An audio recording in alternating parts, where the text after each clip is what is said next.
Good afternoon, everybody. Me and my dad want to get that white bin over there moved onto the concrete pad here. We could pull it around, but those trees are still going to kind of be in the way, so we figured we'll cut those trees down first and then we'll pull the bin around this way. Be the easiest way to do it. So first thing we got to do is cut these trees down here. I'm going to grab a strap and I'm going to tie it up kind of halfway up there, so I'm going to have to climb the tree. Super stoked about that. Get this thing strapped up, hook it up to the wheel loader so that it doesn't fall on the bins, and most importantly fall on one of those augers and wreck it. We definitely don't want that to happen. So I'm gonna grab a strap, I'm gonna climb this tree, get her hooked up.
Set the GoPro over there looking at here, and hopefully you guys can watch it happen good.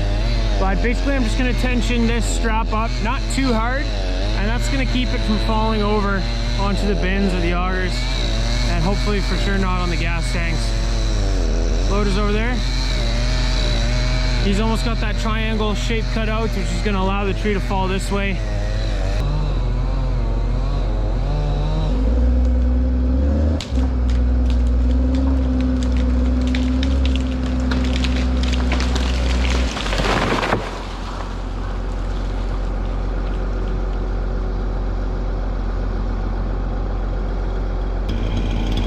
That couldn't have gone any better? Oh, good. Do you want to just try kind of now and down, or we gotta strap it up?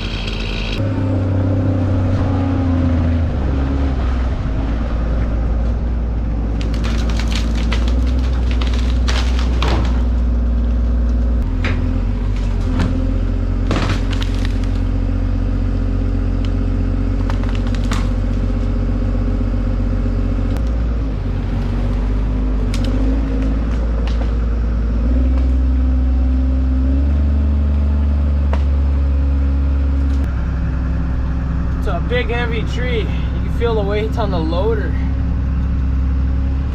You know, I was just thinking that first tree that we cut down is a tree that I hit with my last drone that took it out, so good for it.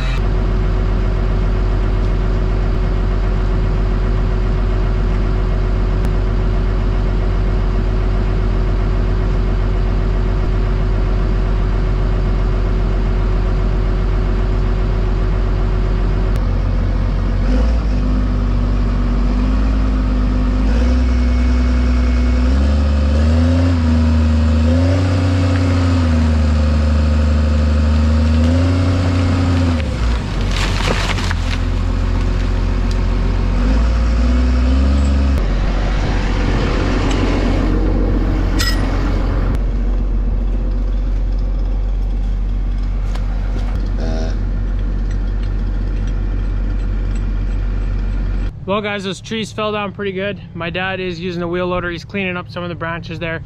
But what I'm gonna do right now, I got some bags of lime, hydrated lime, or whatever this stuff is called. High calcium hydrated lime. This stuff is really hard on bacteria, and we've had a little bit of a flare up in our herd of mastitis. We had a couple of cases of mastitis, so we figured from our old barn, we used to have deep bedding straw, so we would throw this stuff in the beds and it kind of just gets rid of the bacteria. It just kills it. And we still had a whole pallet of this stuff left over, and I figured, you know what, we got this stuff, you shouldn't need it in sand beds. We're going to dump some of this stuff in there since we have the pallet anyway. Might as well. It's already paid for. and the stuff should kill the bacteria in the beds that's causing some of that mastitis. So we got to use this stuff up anyway, so we might as well toss it in the beds, and hopefully that helps with our flare up here that we're having. It hasn't been too bad, but you know, we got the stuff anyway, might as well throw it in. I was watching another YouTuber, shout out to the Northern Dairyman. He's a dairy farmer from Manitoba, so that's the province east of Saskatchewan here. And I guess he just bought a 2 robot barn and started milking in there. So pretty cool, another Canadian dairy farmer milking with some robots. So if you guys want to check him out, I'll link it in the description. Comment on his videos that I sent you there. But I was watching one of his videos today, and he was tossing some of this something similar in his beds to kind of keep the bacteria down, because he does have deep bedding straw. So it kind of reminded us that we have this, and I might as well just throw it in the beds. That's what we're gonna go ahead and do. The stuff is super dusty, so I got myself a mask and some gloves. Better safe than sorry, because I'm gonna be grabbing it all with my bare hands. So we're gonna put a bag in the bucket there, and we're just gonna toss it in by hand in the beds.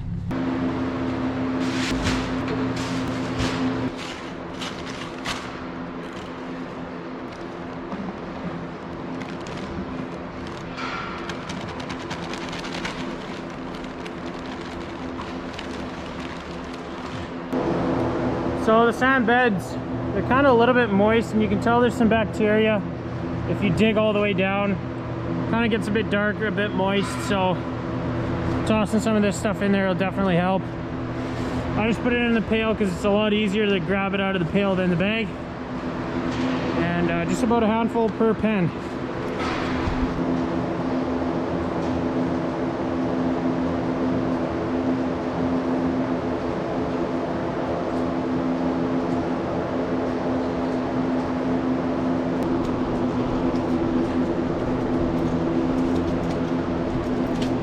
Man, it looks like this cow got some of the other white powder. What are you doing, girl?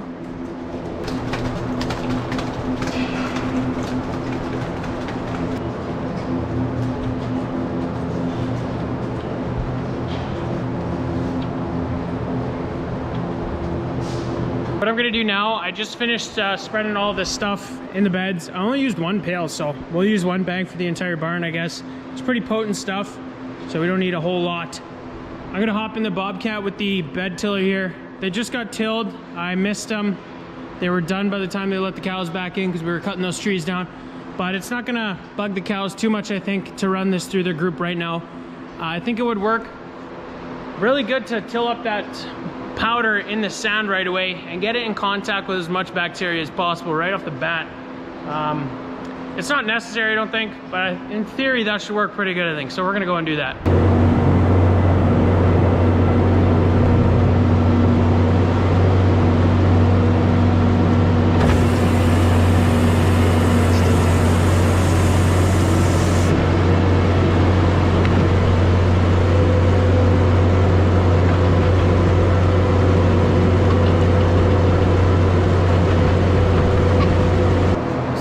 About 15 minutes in total, and we got the east group completely powdered up.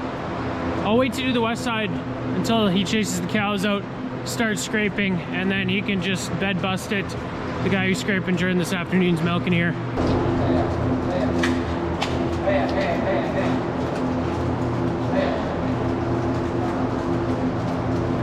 So, you can go and toss the powder in these beds now.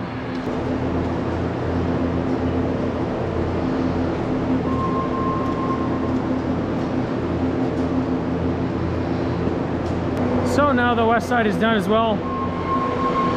Once he's done scraping, he will rototill these beds as well. Mix it in like I did the other side. I'm just watching this tire scraper for the first time from the outside, basically, when I wasn't doing it. It's pretty slick, man.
Well guys, it's the next day and I'm gonna be opening up one of our 2020 silage pits.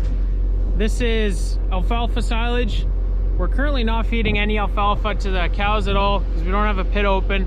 We're feeding pea silage instead, but that's getting pretty low. We got a couple of days, maybe a week of that left. So it's time we gotta open this pit up and start to blend it in. So we don't wanna instantly switch over in one day. We wanna feed 75% pea silage to the milk cows and then 25% alfalfa.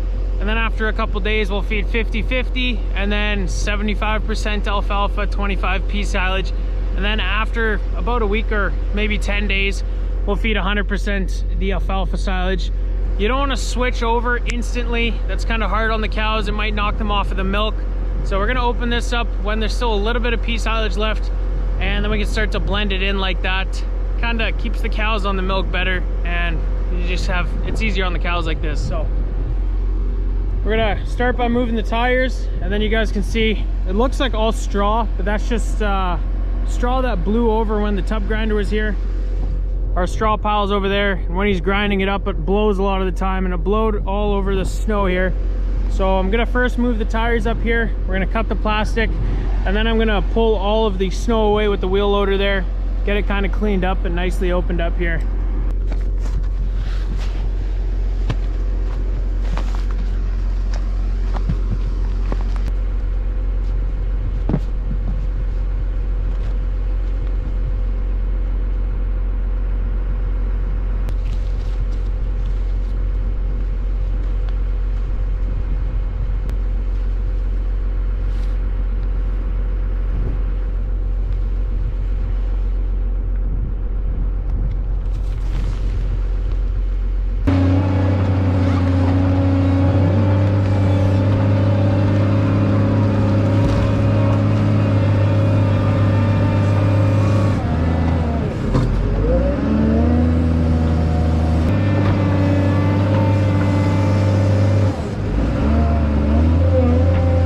So we got the silage pit opened up, probably about 2 meters. That'll do us for probably at least a week. That's good and all. So we've had some deer around here all winter long. They've been eating the silage, eating the grain that's spilt over the yard and stuff like that. They're nice to look at, but they're major pests, and they walk on top of the silage pits and they make holes in there. So since it's gonna get pretty warm out soon, I'm gonna go walk on top of this pit. We got some tape here and I'm gonna tape it up. So we're just gonna walk, look for holes. I don't see any in the beginning of this pit, which is good. But there's a pretty nasty spot over there. You can see there's some deer turds here. Buggers. So here a deer just stepped through, made a hole in it. So I got a old hoodie. We'll wipe it clean so that the tape sticks good, and then we'll put some of this tape over it. This is special silage plastic tape, or probably for grain bags too. This is good stuff, and we'll just put it on top.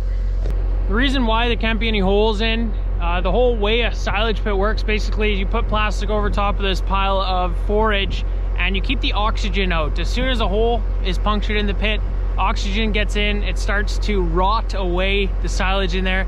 It won't start rotting without oxygen and the air touching it. So that's why it's so expensive basically. You lose a ton of feed as it rots, and it's also going to cause some health issues for the cows. If there's a lot of mold and rot in your silage, cows can actually abort their calves and lose their pregnancies, which is pretty unfortunate. Makes the cow sick, we lose the calf, and it's just a huge problem. So these holes actually really suck and they have a huge impact on our farm. So tape them up.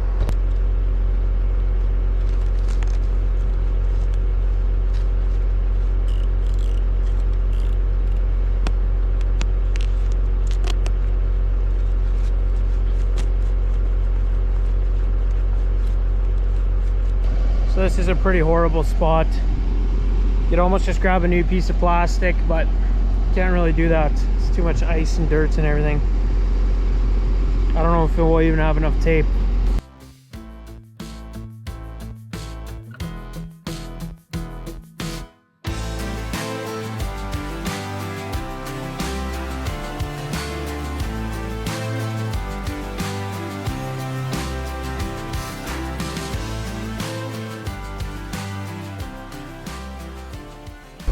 So we got that taped up pretty good. A couple other holes around the pit, but we don't have enough tape. We gotta get some more. And the plastic's also really cold, so the tape is not really sticking so good. So probably Saturday afternoon, it's gonna be plus 15, pretty warm. So I'll come out here and tape it up, and we'll get some more silage plastic tape. But it's the amount of money that you spend on the feed, and just some wildlife can come and mess it up, and we can't do anything about it. So it's pretty frustrating, but it's dairy farming in Canada. Anyway guys, I'm doing the night check right now. Every time at night before we go to bed, we walk through the barns, check, make sure everything's good. So that's gonna be it for today's video. If you guys want some merch, check the link in the description down below, and I hope to see you guys in the next video. Thanks for watching.